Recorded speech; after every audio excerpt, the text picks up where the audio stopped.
Okay, sorry, we got kind of cut off there. So what I was talking about was the slide with inclusion changes disability into this ability, which is such a great slide. This is one of my favorites. So instead of us looking at something as less than, it's just different, and that's okay.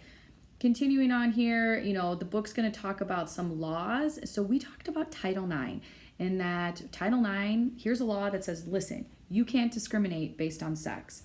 Basically, what you're going to find in the book and what they're going to talk about is that there is no law. There is a law, okay? There's a law of the Americans with Disability Act. However, there's so many clauses that essentially anybody can still say, I'm sorry, you can't participate. So basically it says you can't discriminate. You can't discriminate based on ability. However, if you think there are threats to the health and safety of able-bodied participants, then you can. And also, if you don't have, the funding, or it's going to be a burden, you can also. So essentially, there's a reason. You can always find a reason not to allow people to participate, which is really sad.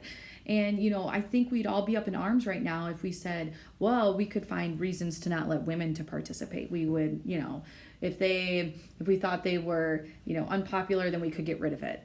That would be terrible. It's just unbelievable that we don't have more laws and, really kind of legislation out there to help people be active in sports. New guidelines they'll go over for the inclusion. There's all sorts of sports, Special Olympics, sports with people, intellectual impairments. As I'm continuing to slide down here, technology and ability. There's so much new technology, but it's also very expensive. So remember that overlapping I talked about. Now you're talking about, who has access to these things, who would have the money to get a wheelchair that's mobile and all these types of things. As slide 33 specifically will point out the social class sports participation and access to technology. So the last couple slides, 35 and 36, talk about the current trends, sports for people with disabilities. So more people are disabled by war now, and they have a lack of medical care. Okay, that's a current trend right now. 2, increase recognition that people with disabilities, they have a desire to play. They want to participate. They want the same right the rest of us do, to be active and have fun. We all know how much fun sports can be. They want to do it too. Continuing use of sports participation as therapy. So we all hear about therapy dogs, right? Well, actually, sports participation in certain activities, just being physically active, also is fantastic therapy for a lot of different impairments and situations, and people don't have access to it.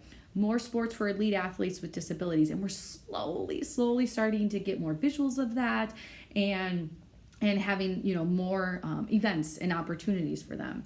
Continuing on to the last slide, new but very expensive technology. So there is new technology, but it's expensive.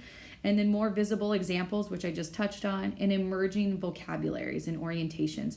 So we've been talking about vocabulary through a lot of this chapter, through a lot of the last 6 weeks. This is another chapter where changing our vocabulary is going to be key. And the book gives you a lot of good technical terms that you can start using. And that way, when you start to hear things from other people, again, you can put a stop to it. So that was chapter 10. I hope that, as you read this chapter, it'll kind of open your eyes to ability and how, we define it as a society.